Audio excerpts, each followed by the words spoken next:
우리는 살아 숨쉬는 하나님의 성전이다. 오늘 7번째 시간을 나누겠습니다.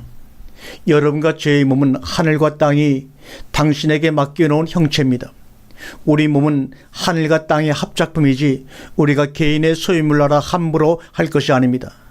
우리가 한국의 3대 음식으로 비빔밥, 찌개, 김치 이런 것을 얘기하고 있습니다. 우리 아마 이것은 기독교를 대표하는 음식으로 여겨도 좋을 것 같습니다. 기독교의 사상이 그 음식 안에 다 들어가 있는 것 같습니다. 음양, 상생, 화, 양극일치. 그런데 이런 정신들이 기독교 내에서 말살이 되고 있습니다. 교인들하고는 말이 안 통한다, 융통성이 없다고 세상 사람들 얼마나 비난하는지 모릅니다. 그러나 더군다나 교인들끼리도 말이 안 통한다고 교인들이 서로 얘기를 하고 있는 것을 볼 때 얼마나 안타까움이 있는지 모릅니다. 하나의 예화를 한번 여러분에게 들어보겠습니다. 돈도 별로 없고 변변찮은 교육조차 받지 못한 한 흑인 여성이 부모에게 학대받고 거부당한 경험이 있는 아이들 12명 이상을 키워냈습니다. 후에 아이들이 건강하고 생활력 있는 성인으로 성장했을 때 한 신문이 그 사연을 발견해서 대해서 특비를 했습니다. 기자왈, 왜 아이들을 기르게 되었는지요? 특히 가장 힘들 때는 언제였는지 그 흑인 여성에게 질문을 받을 때마다 그녀는 기자들의 눈을 똑바로 쳐다보면서 얼굴 가득히 큰 웃음을 지으며 말합니다. 새로운 세계가 오는 걸 봤기 때문이랍니다. 새로운 세계가 오는 걸 봤기 때문이라고 얘기했습니다.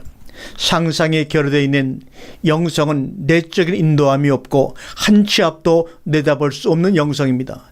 영성과 감성과 지성이 교차하는 지점에서 상상의 아름다운 꽃이 피어나는 것입니다. 새로운 세계가 오는 것을 보는 것입니다. 하나님이 당신의 꿈을 지지할 것이라고 기대하십시오. 그렇게 반드시 될 것입니다.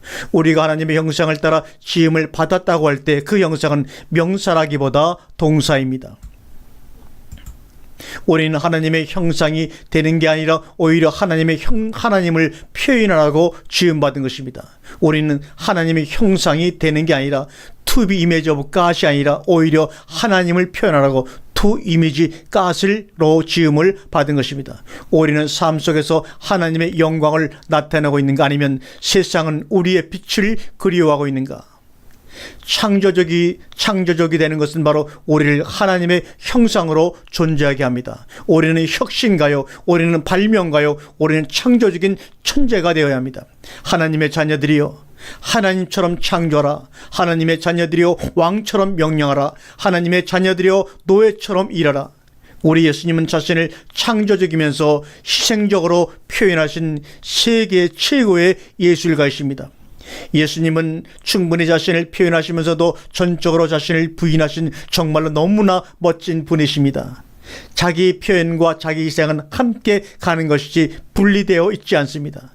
자신이 원하는 한 가지 일을 위하여 싫어하는 일 10가지를 감당할 줄 알아야 합니다. 창조주를 예배한다고 하면서 창조성이라는 측면에서 번번이 실패한다면 얼마나 황당한 일입니까? 이때 창조란 창조 속에서 하는 일이란 무엇입니까? 하나님이 이미 감당하시는 것을 발견하는 것입니다. 아멘.